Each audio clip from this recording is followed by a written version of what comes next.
महंगाई के सुनामी ने रोटी, कपड़ा और मकान अवाम की दस्तरस से कोसों दूर कर दिया। पानी, बिजली, गैस के बिलों को भरते भरते माहाना 17,500 रुपए उजरत पर काम करने वाला नाजमाबाद का मेहनतकश पैसे दान से पकड़कर खर्च करने के बावजूद भी निस्फ महीना होते ही उधार लेने पर मजबूर है। मकान का 7,000 किराया, यूटिलिटी बिल्स और बच्चों की स्कूल फीसों के बाद 3 वक्त की रोटी खाना मुहाल होता है। सफेद पोश खानदान जरूरियाती जिंदगी से महरूमी पर एहसास कमतरी में मुब्तला नजर आता है।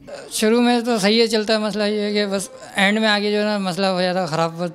उसके बाद जो है ना थोड़ा उधार लेके करना पड़ता। फिर महंगाई की चक्की में पिसने वाले कफील को कर्ज के बोझ तले दबा देखकर ज़ेरे किफालत बच्चों ने भी अपनी ख्वाहिशात को लबों पर आने से रोक दिया है। गुड़िया मुझे लेनी है, लेकिन बाबा कह रहे हैं बहुत महंगी है गुड़िया, मैं नहीं दिला सकता। कि हमें अपने दिल को मारना पड़ता है और अपने बाबा के सामने सारी वो फरमाइशें भी नहीं रख सकते, तो इसलिए हम अपने दिल में ही रख लेते हैं वो फरमाइशें और बाबा को बोलते भी नहीं है।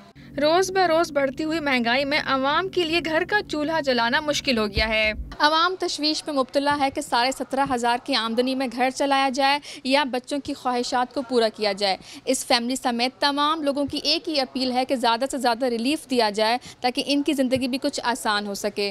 कैमरामैन बीके के साथ आमना असद, डॉन न्यूज़, कराची।